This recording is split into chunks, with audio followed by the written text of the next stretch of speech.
ಎಲ್ರಿಗೂ ನಮಸ್ಕಾರ. ನಾನು ನಿಮ್ಮಿದ್ದನ್ನು ಮೊನ್ನೆ ನಡೆದ ಟೆರರಿಸ್ಟ್ ಅಟ್ಯಾಕಿಂದ ಇಂಡಿಯಾ ಬೇಸತ್ತು ಹೋಗಿದೆ. ಇವ್ರಿಗೆ ಕರೆಕ್ಟಾಗಿ ಬುದ್ಧಿ ಕಲಿಸ್ಬೇಕು, ಈ ರೀತಿ ಆದರೆ ಕೇಳಲ್ಲ ಮಾತು ಇವರು ಅಂತೇಳಿ. ನಿನ್ನೆ ನಡೆದ ಕ್ಯಾಬಿನೆಟ್ ಮೀಟಿಂಗಲ್ಲಿ ನಮ್ಮ ಪ್ರಧಾನಮಂತ್ರಿ ಮೋದಿ ಅವರು 5 ಮೇಜರ್ ಸ್ಟೆಪ್ಸ್ನ ತಗೊಂಡಿದ್ದಾರೆ. ಅದರಲ್ಲಿ ಮೊದಲನೇ ಸ್ಟೆಪ್ ಬಂದ್ಬಿಟ್ಟು ಇಂಡಸ್ ವಾಟರ್ ಟ್ರೀಟಿ ಅಂತೇಳಿ. ಈ ಒಪ್ಪಂದ ಬಂದ್ಬಿಟ್ಟು 1960ಲಿ ಆವಾಗ ಪ್ರಧಾನಿಯಾಗಿದ್ದ ನೆಹರು ಅವರು ಈ ಒಪ್ಪಂದನ ಸೈನ್ ಮಾಡಿರ್ತಾರೆ. ಪಾಕಿಸ್ತಾನದವರು ಹಾಗೇನೆ ಇಂಡಿಯಾದವರು. ಈ ಒಪ್ಪಂದ ಬಂದ್ಬಿಟ್ಟು 6 ನದಿಗಳು ನಮ್ಮ ಇಂಡಿಯಾದಿಂದ ಪಾಕಿಸ್ತಾನಕ್ಕೆ ಹೋಗುತ್ತೆ.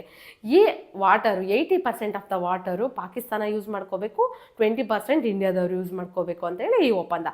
ಅದನ್ನು ಈಗ ಇವರು ಸ್ಟಾಪ್ ಮಾಡಿದ್ದಾರೆ ನಮ್ಮ ಇಂಡಿಯಾದವರು. ಆದರೆ ಎಲ್ಲನೂ ಸ್ಟಾಪ್ ಮಾಡಿಲ್ಲ ಹೇಳಿ, ನಾವು ಅವರಷ್ಟು ಕ್ರೂರಿಗಳಲ್ಲ ಅಲ್ವಾ. ಎಲ್ಲನೂ ಸ್ಟಾಪ್ ಮಾಡಿದ್ರು ನಮಗೆ ಪ್ರಾಬ್ಲಮ್ಮು. ಇದರಿಂದ ತುಂಬಾ ಡಿಪೆಂಡ್ ಆಗಿದೆ ಪಾಕಿಸ್ತಾನ ಈ ನದಿಗಳಿಂದ. ಯಾಕಂದರೆ 60% ಪಾಪ್ಯುಲೇಷನ್ನು ಈ ನದಿ ನೀರನ್ನೇ ಕುಡಿಬೇಕು. ಈ ನದಿಯಿಂದ ಹೋಗೋ ನೀರಿಂದಲೇ ಅವರು ವ್ಯವಸಾಯ ಮಾಡಬೇಕು.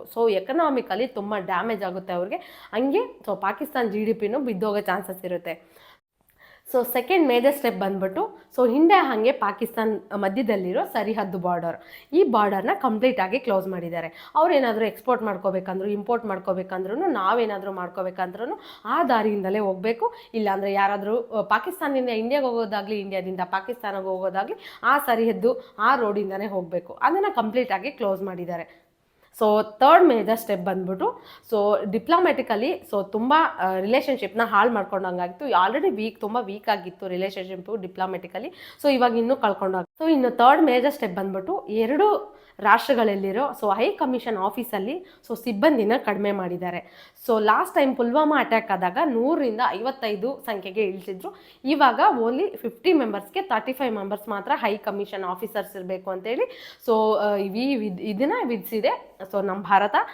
ಈ ರೀತಿಯಾಗಿ ತುಂಬ ಸಿಬ್ಬಂದಿ ಬಂದ್ಬಿಟ್ಟು ತುಂಬ ಕಡಿಮೆ ಆಗಿದ್ದಾರೆ. ಫೋರ್ತ್ ಮೇಜರ್ ಸ್ಟೆಪ್ ಬಂದ್ಬಿಟ್ಟು ಡೆಲ್ಲಿಲಿರೋ ಪಾಕಿಸ್ತಾನ ಹೈ ಕಮಿಷನ್ ಆಫೀಸಲ್ಲಿರೋ ಸೈನಿಕ ಸಲಹಾದಾರರು, ಅಂದರೆ ನಾವೆಲ್ಲಾಗಿರ್ಬೋದು, ಏರ್ ಡಿಪಾರ್ಟ್ಮೆಂಟಲ್ಲಿರೋರಾಗಿರ್ಬೋದು, ಅವರು ಇನ್ನು 1 ವೀಕ್ ಒಳಗಡೆ ನಮ್ಮ ದೇಶ ಬಿಟ್ಬಿಟ್ಟು ಪಾಕಿಸ್ತಾನಕ್ಕೆ ಹೋಗಿ ಅಂತ ಹೇಳ್ಬಿಟ್ಟು ಅವ್ರಿಗೆ ಇದು ಅಂತ ವಿಧಿಸಿದ್ದಾರೆ ನಮ್ಮ ಇಂಡಿಯಾದವರು.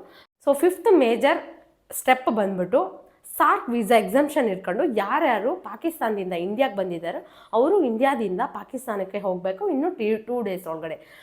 ಈ ಸಾರ್ಕ್ ವೀಸಾ ಎಕ್ಸಂಪ್ಷನ್ ಅಂದರೆ ಏನಪ್ಪ ಅಂತಂದರೆ south Asian association for regional cooperation ಅಂತೇಳಿ. ಒಂದು 8 ದೇಶಗಳು ಇದ್ದಾವೆ. ಈ 8 ದೇಶಗಳಿಗೆ ಹೋಗೋದಕ್ಕೆ ಪ್ರತಿ ಸಲ ನಾವು ವೀಸಾನ ಇದು ಮಾಡ್ಕೊಳ್ಳೋ ಅವಶ್ಯಕತೆ ಇಲ್ಲ. ಇದು ಒಂದು ಸಲ ಮಾಡಿಸ್ಕೊಂಡ್ರೆ ಸಾಕು. 1 ಇಯರ್ ಒಳಗಡೆ ಯಾರಾದರೂ ಸ್ಪೋರ್ಟ್ಸಲ್ಲಿ ಇರೋರಾಗಿರ್ಬೋದು, ಇಲ್ಲಾಂದರೆ ಯಾರಾದರೂ ಆ್ಯಕ್ಟರ್ಸ್ ಆಗಿರ್ಬೋದು, ಇಲ್ಲ ಪೊಲಿಟಿಷಿಯನ್ಸ್ ಆಗಿರ್ಬೋದು, ಈ 8 ದೇಶಗಳಿಗೆ ಯಾವಾಗಾದರೂ ಅವರು ಹೋಗಿ ಬರ್ತಾ ಇರ್ಬೋದು.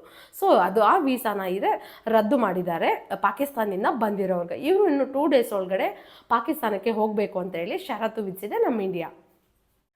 ಪ್ಲೀಸ್ ನನ್ನ ಇನ್ಫಾರ್ಮೇಷನ್ ನಿಮಗೆ ವ್ಯಾಲ್ಯೂಬಲ್ ಅನಿಸಿದ್ರೆ ಪ್ಲೀಸ್ ನನ್ನ ಚಾನಲ್ನ ಸಬ್ಸ್ಕ್ರೈಬ್ ಮಾಡ್ಕೊಳ್ಳಿ ಫ್ರೆಂಡ್ಸ್, ಮರಿಬೇಡಿ.